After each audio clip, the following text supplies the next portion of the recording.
Hello and welcome to the English Martial Arts. In this episode, we're going to look at the spear, the evolution and significance of the spear in English warfare, a tale of valour and steel. In the midst of early medieval England, where the shadows of ancient forests mingled with the fogs of time, a warrior stood, his hand gripping his war spear. This spear, a symbol of his strength and his people's resilience, was more than a weapon. It was an extension of his will, a tool forged not just from iron and wood, but from the very essence of his being. Thus begins the tale of the spear, an instrument that wove its way through the fabric of English history, binding warriors to their destinies and to each other. The Anglo-Saxon spear, guardian of the shield wall. The early medieval period in England was an era of rugged landscapes and turbulent times. The Anglo-Saxon warrior, clad in chainmail and bearing a round shield, found his most trusted companion in the spear. Crafted from the hardy ash tree, known for its resilience and flexibility, the spear's shaft was both sturdy and supple, capable of withstanding the brutal impacts of battle. The spearhead, forged from iron in the fiery crucibles of blacksmiths, often bore intricate patterns, a testament to the skill and artistry of its maker. Pattern welding, an ancient technique, involved the twisting and melding of different iron strips, resulting in a blade that was both strong and beautiful. Each spearhead was unique, its swirling patterns telling a story of fire and metal, of craftsmanship honed through generations. On the battlefield, the Anglo-Saxon spear found its true calling in the shield wall, a formation as old as time itself. Warriors stood shoulder to shoulder, their shields interlocking like the scales of a dragon. Through the narrow gaps between these shields, spears thrust forward, a forest of iron tips ready to pierce the flesh of any who dared to approach.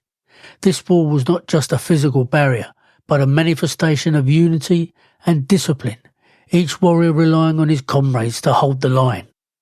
The medieval spear evolution in the Age of Knight. As the centuries rolled on and the age of chivalry dawned, the spear too evolved, adapting to the changing face of warfare. The Norman conquest brought with it new tactics and innovations, chief among them the cavalry lance.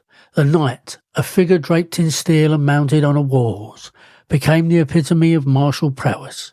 His lance, longer and heavier than the spears of old, was designed for the thunderous charge, where speed and momentum transformed it into a weapon of devastating power. But the spear was not solely the domain of the mounted knight. The infantry too saw their spears grow longer, transforming into pikes that could reach lengths of up to 18 feet. These pikes, held by foot soldiers arrayed in dense formations, became the antidote to the threat of cavalry. In battles such as those fought at Falkirk and Bannockbourne, the schildron formation, a bristling circle of pikemen, stood like an impenetrable forest against the onslaught of mounted foes.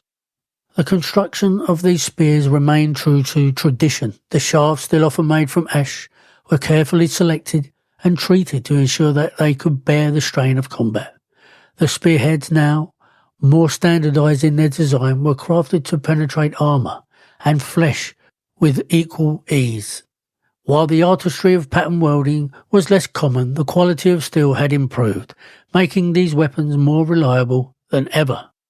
Cultural significance. The spear as a symbol. The spear's role extended beyond the battlefield, embedding itself in the cultural consciousness of medieval England. It was a symbol of power and authority, often associated with the ruling elite and military leaders. Ceremonial spears were carried in processions and displayed as emblems of office, their presence a reminder of the martial heritage and the ever-present need for readiness and defence. For the common soldier, the spear was both a tool and a badge of honour. It represented his duty to his lord and his kin, a testament to his role in the grand tapestry of war and society. The spear was a weapon that transcended class, wielded by nobles and peasants alike, its simple design belying its profound significance. The spear being a weapon of both the thrust and the cut. The spear in European warfare, a universal tool. While the spear had a unique place in English history, its use was widespread across Europe, from the Frankish warriors of Charlemagne to the Swiss pikemen of the late medieval period. The spear was a weapon of choice for those who understood the value of reach and leverage. European armies employed a variety of spears, adapting them to different tactical needs and regional styles. In the hands of a skilled warrior, a spear could be both a defensive and an offensive weapon.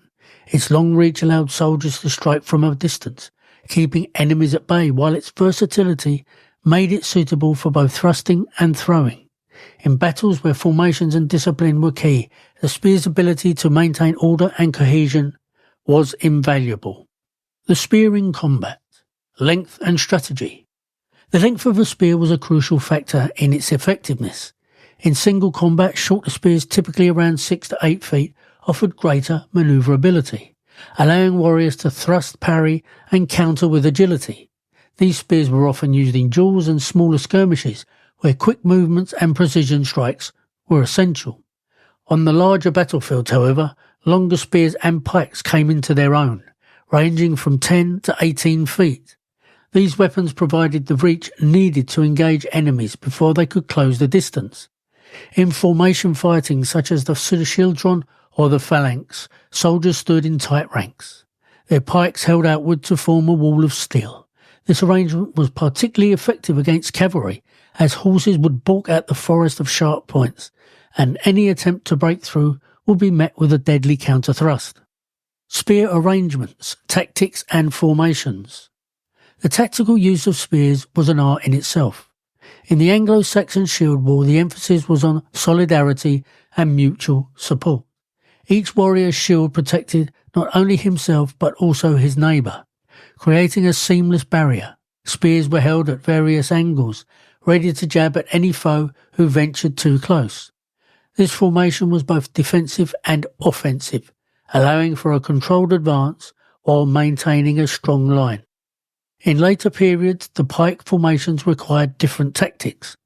Soldiers needed to be drilled to move and act as a single unit, their pikes creating a formidable defence against cavalry charges. The schildron, a circular or rectangular arrangement, provided all-around protection, with pikes pointing outward in every direction. This formation was nearly impregnable to mounted attacks, forcing enemies to rethink their strategies and often resort to ranged weapons or flanking manoeuvres.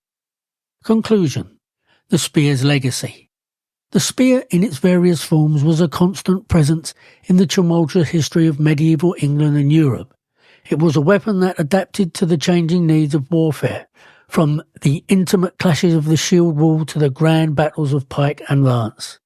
Its construction, evolving from the artistry of pattern-welded iron to the standardised steel of later periods, reflected advances in metallurgy and craftsmanship.